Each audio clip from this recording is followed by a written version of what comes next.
Olá, meu amigo, minha amiga. Olha, algumas pessoas têm pedido para eu fazer uma avaliação da política internacional, sobretudo por conta das eleições nos Estados Unidos. Como eu dei aula há muitos anos em ciência política, a gente tem que estudar alguma coisa, né? E eu sigo o pensamento do filósofo Sócrates. Só sei que nada sei. E por que eu digo isso? É porque esse é um ambiente extremamente complexo. Por mais que nós tenhamos pessoas muito gabaritadas, e a gente tem no Brasil, pessoas que tenham estudado fora, tenham relações com diplomatas, tenham tido grandes possibilidades de leituras de textos específicos, mesmo essas pessoas não têm o poder da vidência. Até agora não inventaram nenhuma mãe de Ná na geopolítica, até porque você tem muita gente jogando esse jogo. Mas a gente pode traçar algumas linhas básicas que dizem respeito ao nosso futuro, ao que tem, o que tem de conexão com a política brasileira. Então a gente fica acompanhando as eleições lá nos Estados Unidos, fica vendo o desempenho do Sanders, né? E que é um progressista. Para muitas pessoas ele é considerado um comunista, então quem tem um pensamento mais alinhado à esquerda fica sonhando que um cara desse na presidência dos Estados Unidos a gente poderia ter uma melhor correlação de forças no mundo, que o processo civilizatório pudesse dar alguns passos para frente, etc, etc, etc. Mas será que isso é possível? E se isso acontecer lá, será que vai ter algum impacto aqui no Brasil, em outros países da América Latina, países do mundo? Bom, eu confesso a vocês que eu tive essa ilusão alguns anos atrás, quando eu tive contato com essa figurinha aqui, o senhor Barak. Ele é professor de Direito Constitucional, né? Então já tive uma identificação com ele de graça, é um intelectual. E quando eu li esse livro aqui, 3 anos antes dele se eleger presidente dos Estados Unidos, eu falei, olha, esse cara não tem a menor chance. Porque ele é muito progressista, ele faz parte de uma minoria e negros nos Estados Unidos, eles não são só uma minoria em direitos, no exercício de direitos, mas eles são uma minoria numérica. A população afrodescendente nos Estados Unidos não ultrapassa 10%, então é bem diferente do Brasil. Então eleger um negro nos Estados Unidos, que é um país que vocês conhecem, né, bem, era uma coisa quase utópica demais. E eu pensei, ele não vai conseguir se eleger, mas se ele conseguir se eleger, vão matar o cara, porque o cara que tem ideias muito avançadas, ele provavelmente vai encontrar muitas resistências. Bom, ainda bem que eu errei, ele continuou como presidente norte-americano, ele foi um inspirador para muita gente, para muitos movimentos, mas ele não conseguiu enfrentar as grandes corporações nos Estados Unidos, os grandes lobbies, os grandes interesses. É aquilo que Noam Chomsky chama de corporatocracia. As corporações que mandam nos democratas e mandam nos republicanos. Então eu li esse livro aqui, eu fiquei muito entusiasmado com Obama. E depois, quando você lê esse livro aqui recente, da Michelle Obama, aí você entende que o casal não é qualquer coisa. Um casal que veio de baixo, um casal de intelectuais, estudaram muito, investiram na educação deles, ambos foram lecionar, enfim, eles vieram de baixo, militaram em movimentos sociais.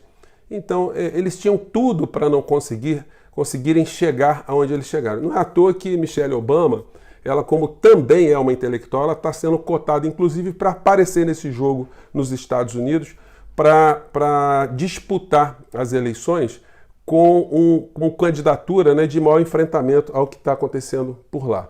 Então, é difícil a gente fazer uma análise do que pode vir a acontecer lá. Eu prefiro não cultivar grandes ilusões. E eu vou demonstrar para vocês como essas minhas impressões elas podem estar muito próximas da realidade. Em primeiro lugar, vamos pegar aqui na situação geopolítica, o poder norte-americano na América Latina, onde eles escolheram Maduro para ser derrubado, né?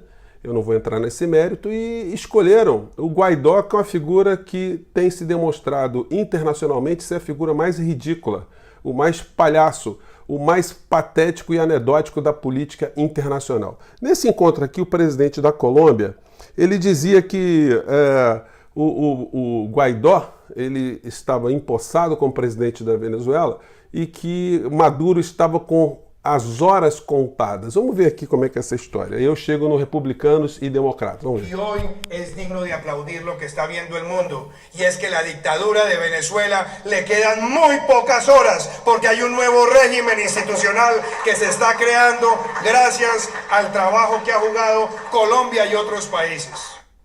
E aí é o seguinte, aí o Juan Guaidó, que tem peregrinado o mundo, ele está numa situação sui generis, porque é um cara que se autoproclamou, ele não tem apoio popular, não tem massas, multidões atrás dele, tem apenas interesses econômicos de algumas poucas nações poderosas.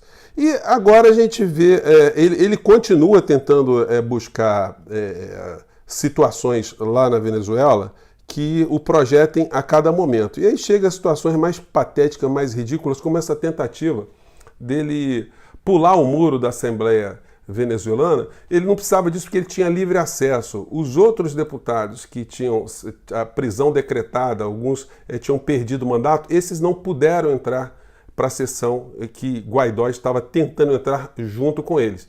E aí ele fez essa bravata, né? Essa coisa ridícula. E esse é o perfil do herói latino-americano na cabeça dos norte-americanos. Vamos ver a cena aqui.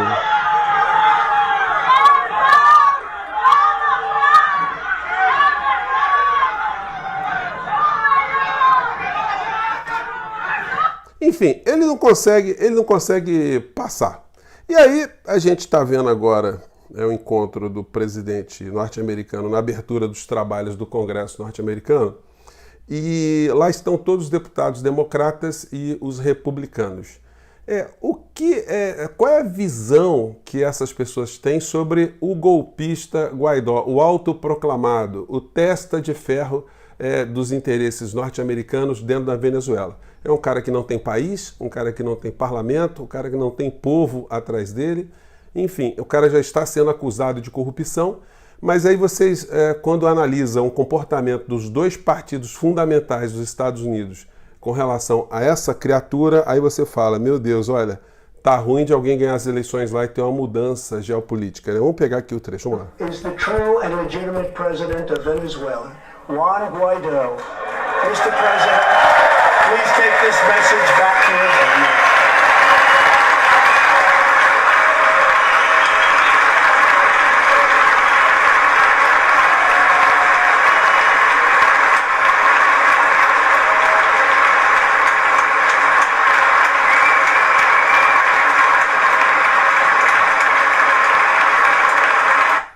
Bom, então quando o cara é aplaudido como um herói, uma figura dessa bizarra e patética, aí você pensa, olha, o que adianta o Sanders ganhar as eleições com o parlamento que os Estados Unidos têm completamente controlado pelas corporações da indústria bélica, indústria armamentista, do agrobusiness, de todo tipo de interesses corporativos.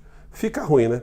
Então, a minha opinião é que será muito bom para o processo civilizatório você ter uma pessoa que faça discursos, que tenha posturas progressistas e que consiga mexer em alguma coisa, em alguns pilares do capitalismo mais nefasto que os Estados Unidos praticam hoje, internamente e externamente. Eu digo internamente porque muita gente não sabe que os Estados Unidos têm quase 50 milhões de moradores de rua.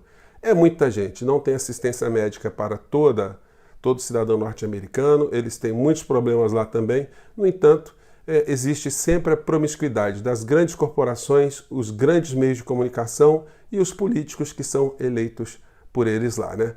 Ainda bem que no Brasil não é assim, né, gente? Que os nossos políticos aqui, eles não são eleitos com os votos das grandes corporações religiosas, econômicas, latifundiárias. Aqui a situação é bem diferente. Gente, eu fico por aqui, um grande abraço, mande suas críticas e sugestões, e será que quando você estiver vendo esse vídeo nós já chegamos a 100 mil pessoas como você, com espírito crítico? Fica a interrogação. Até o próximo vídeo, tchau!